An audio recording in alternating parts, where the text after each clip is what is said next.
Hi guys, this is Nadia Andreeva from spinachandyoga.com, and today I have a very special guest. We're going to talk about Ayurveda, cooking, and actually an interesting topic that a lot of you have asked me about, animal protein and whether it fits with Ayurveda lifestyle.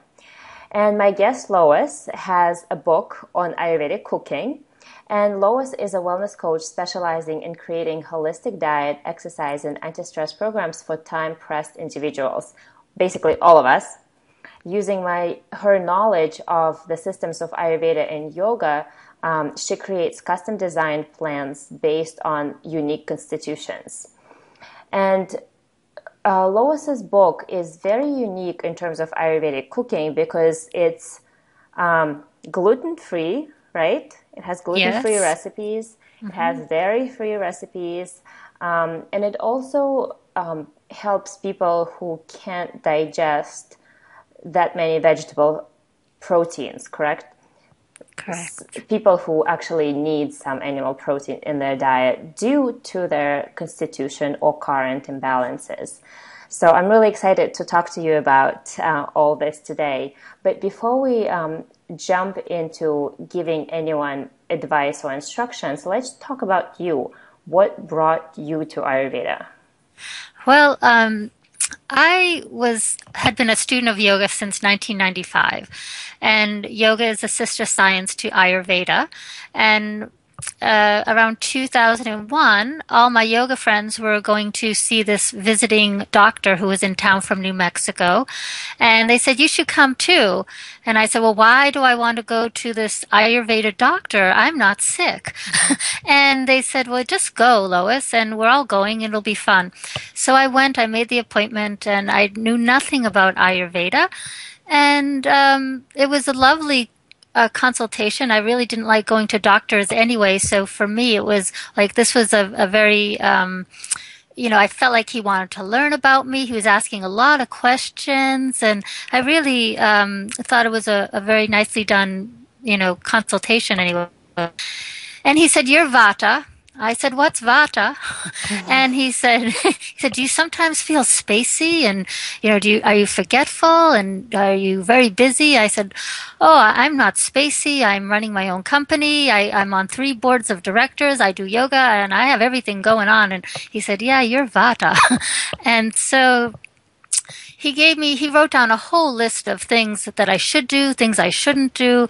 And he showed me to a table of books. And he said, you can look at these books and you can learn more, study some on your own. So I looked, I saw a cookbook. I thought, great, I love to cook. I picked up the cookbook.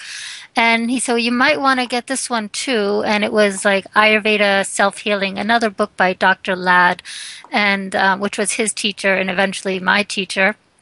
So I picked up that book also and went on my way. I went home. I read those books over and over again. I started to implement some of the changes on the list. But mostly it was a lot of self-study until, and gradually incorporating the changes in my life. And then finally in, 2010, I started taking some courses with Dr. Ladd. I did his Pulse Practicum. I did his Marmot training. And after that, I thought, wow, there's way more to this than just eating food. Mm-hmm. And at that point, I decided to enroll full time in his college. So that's that's the whole story for 15 years of Ayurveda. Great. So what were some of the first changes that you created in your diet when you started learning about Ayurveda? Well, I went through the list that the doctor gave me, and the first thing he said was, don't eat salad. And I love salad. And it was the summer, and I thought, how am I going to stop eating salad? But I did what I was told for 2 weeks. And then I thought, I need to eat salad. So reading the books, I thought I should be able to balance the salad. The salads are cold and dry. So I thought, I'll do tahini dressing because that's warm and grounding. So I ran it by the doctor and he approved it. So I was happy I could eat my salads. Mm-hmm. And, then the main things that I worked on was raw foods. So aside from the salad, I pretty much started cooking everything and drinking water I was always dehydrating, and I didn't realize that that was just my nature to be dry. So I had to make a focused effort to just drinking more water and warm water as opposed to iced drinks. Um, what else did I do? Food combining. So, like, I love pizza, and I had to, I thought, wow, I put cheese on everything and cheese and bread all the time. So I eliminated pizza somehow and pasta. And, I saw improvement. So it was really easy for me to give up things that I thought that I loved once I saw how they really weren't serving me in any positive manner.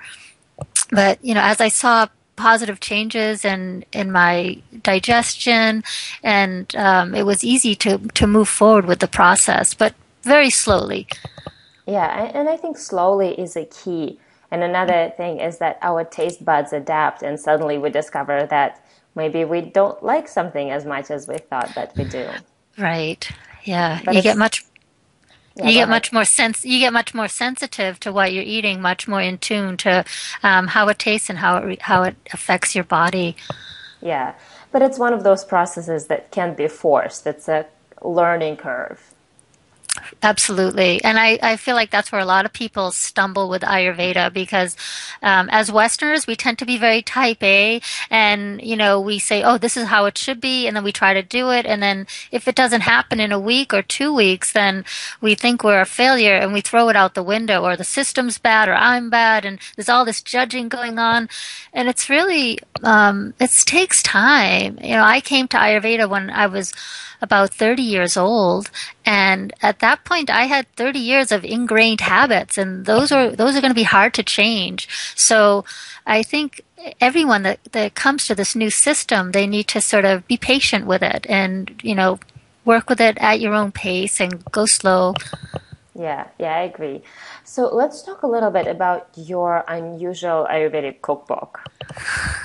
I know why it's unusual, but tell everyone else why is it so unusual?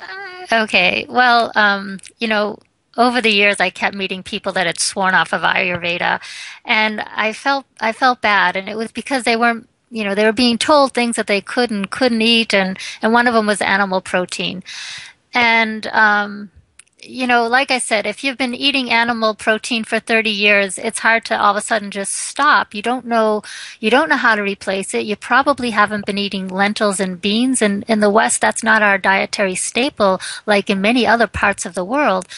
And so, I would say the typical person that wants to switch to vegetarian, all they know is tofu. And so if you can do soy and tofu, then you start eating tofu like nonstop, and you're thinking, all right, I can have tofurkey and tofu chicken and everything just reshaped from tofu to look like meat or taste like meat. Yeah. And I thought, number one, I'm allergic to soy, so that wasn't going to be an option for me. And number two, I just thought, well, what's the point? Like if you're really trying to give up meat, shouldn't you just find a plant-based protein? And so I tried to work with, lentils and beans, and my constitution is dry and light, and that wasn't working for me. Beans are dry and light and cold. So what I ended up doing was, failing miserably at becoming vegetarianism. So I felt like the book needs to be more open to everyone.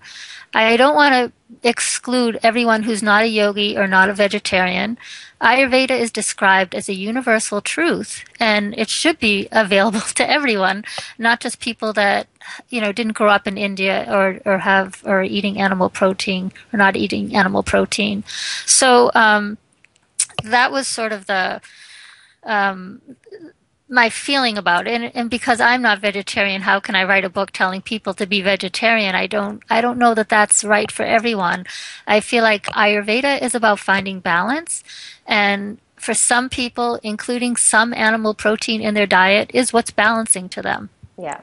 So that's kind of the take home with Ayurveda. It's what is it really about? It's about finding your balance, and our states of balance. will shift from day to day. Our needs are going to be changing based on our external environment, what's going on with our relationships, what's going on with the weather, what's going on with our work. And so you really need to just find out what is it that's going to bring some harmony in your life. Yeah, I So that's totally. why meat is included. Yeah, and I totally agree with you. I think eating lentils and tofu might work for some people, might not work for others people. For example, I personally feel that I like to keep eggs in my diet, and for a long time I Uh, felt very guilty about it. It was like, okay, how am I practicing yoga and I'm supposed to teach people about healthy eating, and now I'm craving eggs? Like, what's wrong with me? And it took me a while to get comfortable with it and be like, okay, well, my body right, just does better having a few eggs a week. And I think right. it's a matter of honoring that integrity of what your internal wisdom tells you. Yeah, and for me, it wasn't really about, I never really craved animal protein. I never thought like, oh, wow, I'm dying for a steak. And I remember when I first started my first attempt at vegetarianism, and I just stopped eating meat for like a year. And I looked at, what are my cravings? I was craving steak teriyaki. And then I thought, am I craving the meat or am I craving the sugar? And for Mm-hmm. me, it was craving the sugar. And so that was really interesting. Like, it's not really I'm not thinking like, oh, I want meat. I want the sugar. So I sort of, I don't know how I probably just ignored that craving until it went away. And then that was it. But after about a year, my girlfriend, she said, and I was always tired. I was always Mm-hmm. napping. I was sleeping like 12 hours a day. And Wow. yeah, That's a lot I of know. time. It was, and I was still tired. And my girlfriend said, you need to eat some meat. And so she made me some turkey, and I said, yeah, maybe I should. And I didn't at that point. I had lost all taste for meat, and I couldn't even eat it. So, but I was living by the ocean at the time, so I started eating fish, and felt like kind of the best I ever felt in my life. I all of a sudden I had some energy again, and so that's sort of my whole feeling about it is just I, that's how I had to deal with it. I couldn't not eat meat. Yeah. So yeah, And I think in terms of animal proteins, it's going to be different for somebody. For somebody, it's going to be some eggs. Somebody, it's going to be fish. For somebody, it's going to be chicken or turkey or red meats. So I guess it really depends on the person and what's the most natural source of right, meat that they can get. So right, yeah, let's talk about cooking animal protein, because I think in the West, a lot of people cook protein in a way that leaves it very difficult to digest, right, including processed meats. yeah. What's a good way to cook animal proteins so our digestion is not overloaded?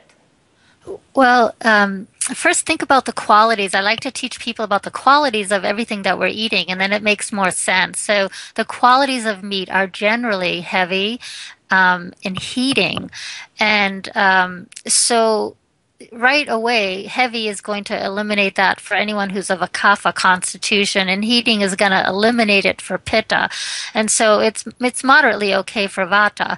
Um, but it's dull heavy, so it really has to be it's a little dry too and hard to digest because it's so heavy. So to make it easier to digest, number one, you should eat it as your main meal of the day when the digestive Hmm. fire is strongest. So that would be around midday, um, So and then basically, don't eat a huge steak for dinner.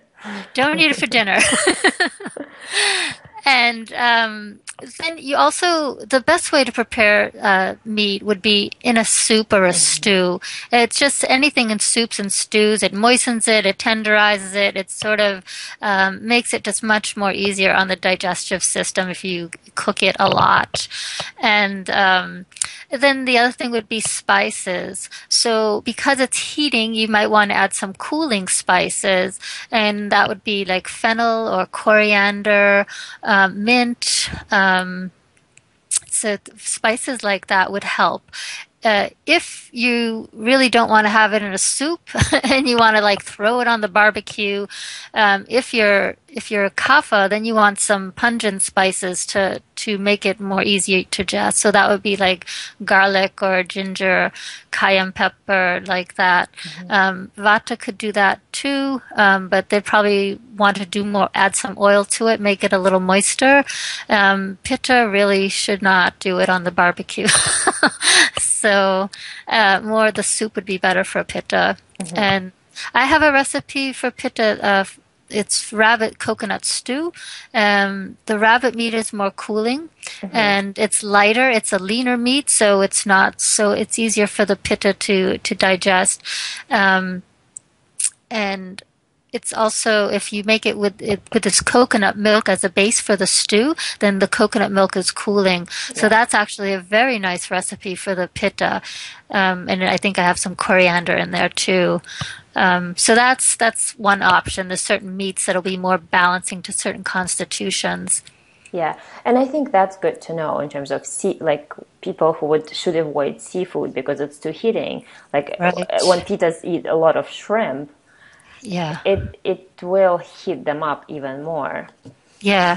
So it's amazing that you actually list all those things in your book and explain why certain people should choose certain proteins, which is very helpful. Right. Well, Um, those I will have to give credit to Dr. Ladd for that because all of these and these are all listed in the ancient texts. But Dr. Ladd, he created lists and lists of all these different categorizations of what goes into what, and so I learned all that from him. So I will give credit to Dr. Ladd for compiling all that information. I just reinterpreted it in a way that I felt was going to be really useful for Westerners. That's really good. So let's talk a little bit combining animal protein because usually when people have animal protein, it goes either as a sandwich with like cheese and bread, Yeah. or it goes as meat and potatoes. Hmm. What else people do? Or it goes like in a casserole again with cheese. Yeah, it's Um, usually cheese. We put cheese with everything, unfortunately. Cheese and bread, which is so heavy to digest. so heavy. So let's Um, talk about what are good options for people to combine because I guess most people won't just sit down and eat a piece of meat. um, as an easy rule of thumb, if you can, okay, so one way of looking at it is how do you feel after you eat it? If you're burping and you're gassing and you have constipation or heartburn, then it wasn't a good meal. If you feel light and clear and happy, then it was a good, and you don't feel like taking a nap, it probably was a good combination. So right there, that's it. But if you don't want to listen to that, Well, um, I think you should. yeah, like in general, you just have the meat with a vegetable, but Oh, not a potato mostly green vegetable. vegetable, right? No. Green vegetables, salad, green vegetables. That's a nice combination. And then avoid cheese. Cheese should always just be eaten alone. You could have cheese with green vegetables, but Yeah. don't add it to the meat. It's like two heavy things. Cheese is heavy.